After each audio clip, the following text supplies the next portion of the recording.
Mga kilalang celebrities na hindi nakapasok sa top 12 ng senatorial race sa eleksyon 2025. Ben Tulfo. Si Bienvenido Ben Tulfo ay isang kilalang TV at radio personality, negosyante at producer. Kilala siya sa pag-host ng investigative at public service program na Bitag, kung saan siya ang founder at CEO ng Bitag Media Unlimited Inc.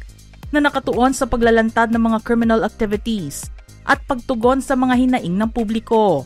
Sinimulan niya ang kanyang karera sa media bilang isang radio announcer at kalaunan ay lumipat sa TV. Sa kabuuan ng kanyang karera, naharap siya sa ilang mga legal challenges, kabilang ang akusasyon para sa cyber libel, para sa paghatol sa isang abogadong nakabase sa Iloilo. Ang kanyang mga kapatid na sina Rafi at Erwin ay kilala rin sa pamamahayag at serbisyo publiko. Ang isa pang kapatid na si Wanda Teo ay appointed bilang Tourism Secretary sa ilalim ng Duterte administration. Hindi umabot ang bilang na nakuha ni Ben para makapasok sa top 12. Siya ngayon ay nasa number 13 spot ng senatorial race. Bong Revilla Jr. Si Ramon Bong Revilla Jr. ay isang artista, action star at senador na nagsilbi sa gobyerno mula 2004. Taong 2013 nang magkaroon ng mga kasong plunder at graft na isinampalaban kay Bong at dalawa pang senador ng oposisyon noon. Kinasuhan siya dahil sa pagtanggap ng 224 million pesos na suhol. Nakulong siya noong June 2014 at noong December 7, 2018, pinawalang sala siya ng Sandigan Bayan sa kasong plunder. Noong July 2021, na-clear siya sa 16 pang natitirang graft charges na may kaugnayan sa pork barrel scam. Siya ang namuno sa Public Works Committee, isang posisyon na ibinigay sa isang Revilla mula pa noong panahon ng kanyang ama na si dating Senador Ramon Sr. Dati ring naupo si Bong bilang Vice Governor at Governor ng Cavite. Naging chairman din siya ng Optical Media Board noong 2004. Siya ngayon ay nasa number 14 spot ng senatorial race. Jimmy Bondoc. Si James Patrick Jimmy Romero Bondoc ay isang Filipino musician, songwriter and lawyer na humawak ng iba't ibang posisyon sa Philippine Amusement and Gaming Corporation o PAGCOR. Matagal siyang naging bahagi ng entertainment industry. Nakilala siya bilang isang singer noong unang bahagi ng 2000s dahil sa original hit niya na Let Me Be The One. Itinalaga siya sa PAGCOR bilang Assistant Vice President sa Entertainment Department noong 2016 at Vice President para sa Corporate Social Responsibility noong 2017 sa panahon ni FPRRD. Naging miyembro siya ng Board of Directors ng PAGCOR noong 2021. Suportado rin niya ang non-renewal ng ABS-CBN franchise. Natapos niya ang kanyang undergraduate studies sa Ateneo de Manila University at nakakuha ng degree sa Communications noong 1997. Kumuha siya ng abogasya sa San Beda University bago lumipat sa University of the East noong 2019. Napasa niya ang bar exams noong 2023. Siya ngayon ay nasa number 17 spot ng senatorial race. Manny Pacquiao. Si Emmanuel Manny Dapidran Pacquiao ay isang world champion boxer na kalaunan ay pinasok ang politika. Taong 2010 nang maging kinatawan siya ng lalawigan ng Sarangani. Naging senador naman siya mula 2013 at tumakbo bilang pangulo noong 2022 pero natalo. Bukod sa pagiging boksingero, pinasok din niya ang basketball at itinayo ang Maharlika Philippines Basketball League o MPBL noong taong 2017. Nasangkot naman si Pacquiao sa ilang mga kontrobersiya tulad na lamang ng pag-akusa sa kanya ng Bureau of Internal Revenue o BIR ng hindi pagbabayad ng buwis sa kanyang mga kinita mula sa US boxing matches noong 2013. Gayunpaman noong 2022, nagpasya ang Court of Tax Appeals na pumabor sa kanya, isang desisyon na pinagtibay noong 2025. Inanunsyo ni Pacquiao noong 2021 ang kanyang pagreretiro sa boxing, ngunit lalaban siyang muli sa July 19 para sa WBC welterweight title. Siya ngayon ay nasa number 18 spot ng senatorial race. Philip Salvador. Si Philip Micael Ipereya Salvador ay isang artista mula pa noong 1970s. Kilala siya sa kanyang karakter sa mga pelikula, tulad ng Jaguar, Kapit sa Patalim at Bayan Ko, Kapit sa Patalim. Nakatanggap din siya ng mga parangal tulad ng Best Actor Honors mula sa MMFF at Gawad Urian. Miyembro siya ng sikat na Salvador clan sa showbiz. Nagkaroon siya ng high-profile relationship kay Chris Aquino at may isang anak dito. Tumakbo siya bilang vice-alkalde ng Mandaluyong City noong 2001 at vice-gobernador ng Bulacan noong 2016 ngunit natalo. Very vocal siya bilang isang loyal supporter ni dating Pangulong Rodrigo Duterte. Nakasuhan naman siya ng estafa na may kaugnayan sa transaksyon sa real estate noong 2006. Sinintensyahan siya ng pagkakulong ngunit napagkalooban ng bail. Siya ngayon ay nasa number 19 spot ng senatorial race. Willie Revillame. Si Wilfredo Willie Buendia Revillame ay isang TV host, game show host at negosyante. Ang kanyang mga programa tulad ng Wawawi, Wawawin at Tutok to Win ay tinangkilik ng marami dahil sa tulong na ibinibigay nito. Pero bago narating ang kasikatan, nagsimula muna siya bilang isang drummer at madalas gumanap bilang comedic sidekick ng mga kilalang artista sa pelikula. Nagkaroon din ng mga kontrobersiya ang kanyang pag-host, tulad ng Stampede noong 2006 sa PhilSport Stadium sa anibersaryo ng Wawawi, mga alegasyon ng game show rigging noong 2007, at ang pahayag niya sa sabayang pag-ere ng kanyang programa at libing ni dating Pangulong Corazon Aquino. Matagal nang sinasabi ni Willie na hindi siya papasok sa politika dahil hindi niya kailangang maging politiko para makatulong. Subalit nagbago ito nang dumating ang 2025 elections. Siya ngayon ay nasa number 22 spot ng senatorial race. Doc Richard Mata. Si Richard Tesoro Mata ay isang pediatrician at social media personality. Nagsimula siyang magbahagi ng medical advice and information sa pamamagitan ng YouTube noong 2008. Nakalaunan ay pinalawak ng presensya ng TikTok. Nakuha niya ang kanyang Doctor of Medicine degree mula sa Davao Medical School Foundation noong 1997 at nakakuha ng diplomate status mula sa American Board at National Board noong 2001 sa kanyang panunungkulan sa San Pedro Hospital. Kasalukuyan siyang nagsasanay sa Good Shepherd Hospital ng Panabo City at Rivera Medical Center sa Davao del Norte. Nominado siya noon ng Kabayan Party List na nabigong makakuha ng pwesto sa Kongreso noong 2022 elections. Siya ngayon ay nasa number 30 spot ng senatorial race. Apollo Kibuloy.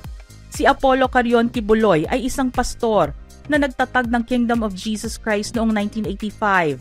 Siya rin ay self-proclaimed appointed Son of God and the owner of the universe. Pinamumunuan niya ang operasyon ng Sunshine Media Network International. Maraming properties ang pagmamay-ari ni Kibuloy, kasama na ang ilan sa US at Canada. Siya ay nalagay sa FBI's Most Wanted list dahil sa iba't ibang uri ng krimen. Noong 2024, siya ay inaresto at kinulong sa Pasig City Jail. Naghain ang ilan ng disqualification case para sa kanya dahil sa mga nakabinbing legal issues. Ngunit tinanggihan ito ng Commission on Elections at pinayagan siyang tumakbo. Siya ngayon ay nasa number 31 spot ng senatorial race. Abby Binay. Si Marlene Abigail Abby Sombilio Binay Campos ay isang abogado na naging alkalde ng Makati City mula noong 2016 at kinatawan ng 2nd District ng Makati noong 2007. Nagmula siya sa political family na namumuno sa lungsod ng Makati mula pa noong 1986. Ang kanyang ama na si Jejomar ay naging vice-presidente ng bansa, mayor ng Makati at MMDA chairman.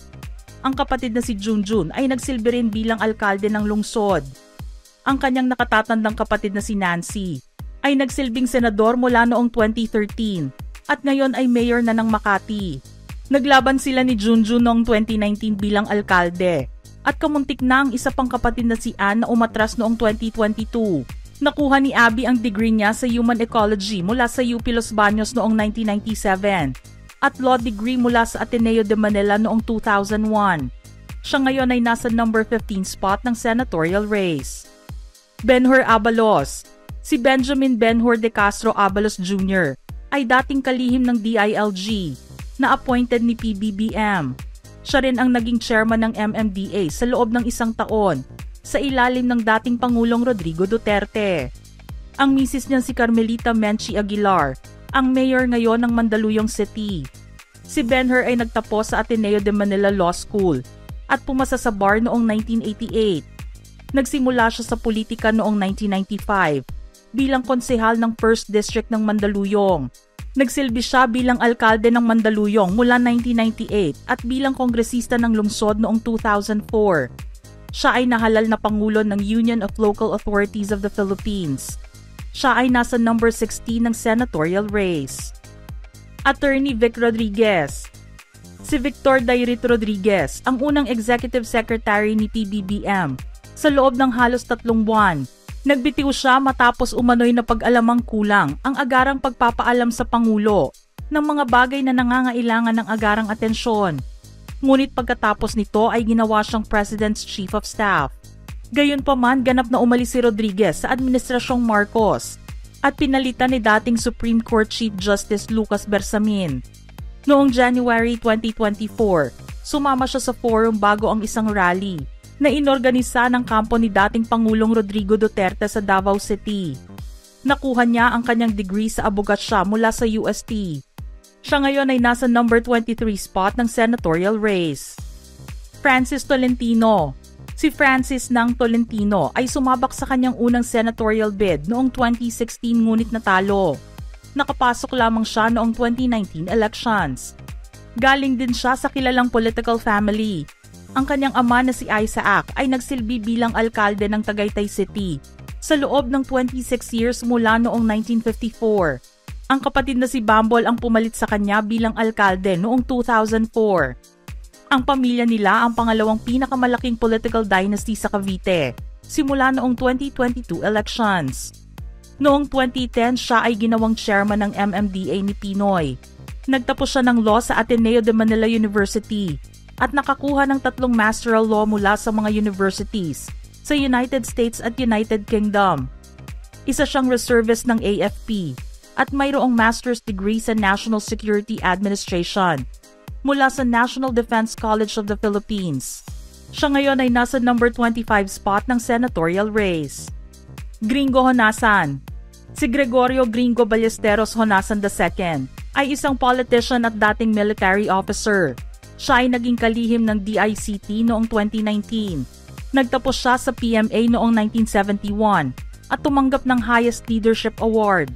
Sa panahon ng rehimeng Marcos Sr., isa siya sa mga pinuno ng Reform the Armed Forces Movement at kasangkot sa pagpaplano ng pag-aalsa laban sa diktadura na nagpasimula sa 1986 EDSA Revolution. Nasangkot din siya sa 3 coup attempts laban sa administrasyon ni Cory Aquino. Binigyan naman siya ng amnestiya ni dating Pangulong Fidel V. Ramos noong 1992. Nahalal siya sa Senado mula 1995 hanggang 2004 at muli mula 2007 hanggang 2019. Siya ang pangunahing may akda ng Clean Air Act at ang Comprehensive Agrarian Reform Program Extension with Reforms o CARPER Act. Tumakbo siyang muli noong 2022 ngunit natalo. Siya ngayon ay nasa number 28 spot ng senatorial race. Teddy Casino. Si Teodoro Teddy Acevedo Casino ay isang aktivista at politiko na kinatawan ng Bayan Muna Party List sa House of Representatives mula 2004. Nakilala siya sa kanyang pagtutol sa mga kontrobersyal na patakaran tulad ng Human Security Act at Visiting Forces Agreement. Nagtapos siya ng Bachelor of Arts in Sociology sa UP Los Baños. Sumali siya sa Kilusang Mayo 1 Labor Movement at naging Secretary General ng Bagong Alyansang Makabayan o Bayan noong 1999. Tumakbo siya noong 2013 bilang senador sa ilalim ng koalisyon ng Makabayan ngunit natalo. Kinasuhan siya noong 2017 ng breach of peace, assault and disobedience to authorities, kasunod ng protesta sa ASEAN Summit sa Maynila. 2023 nang sampahan niya ng kasong sibil ang mga host ng SMNI na sina Lorraine Badoy at Jeffrey Celis para sa red tagging. Siya ngayon ay nasa number 32 spot ng senatorial race. Franz Castro. Si Francisca Franz Lustina Castro ay isang educator at trade union activist na nagsisilbi bilang party list representative para sa Alliance of Concerned Teachers o ACT mula noong 2016. Nagkamit siya ng degree sa secondary education, majoring in mathematics mula sa Philippine Normal University noong 1987 At natapos noong 1996 ang Master's Degree in Mathematics Education sa pamantasan ng lungsod ng Maynila. Nagretiro siya sa pagtuturo noong 2013. Nakakuha naman siya ng award mula sa Arthur Svensson International Prize for Trade Union Rights at Phoebe Velasquez Trade Union Rights Award. Noong 2018, kabilang siya sa 72 individuals na kinasuhan ng kidnapping at human trafficking sa pagdadala ng mga lumad minors mula sa Davao del Norte. Siya ngayon ay nasa number 40 spot ng senatorial race. Mga ka-showbiz peeps, ano ang inyong reaksyon sa ating listahan ngayon? Type your thoughts in the comment section below.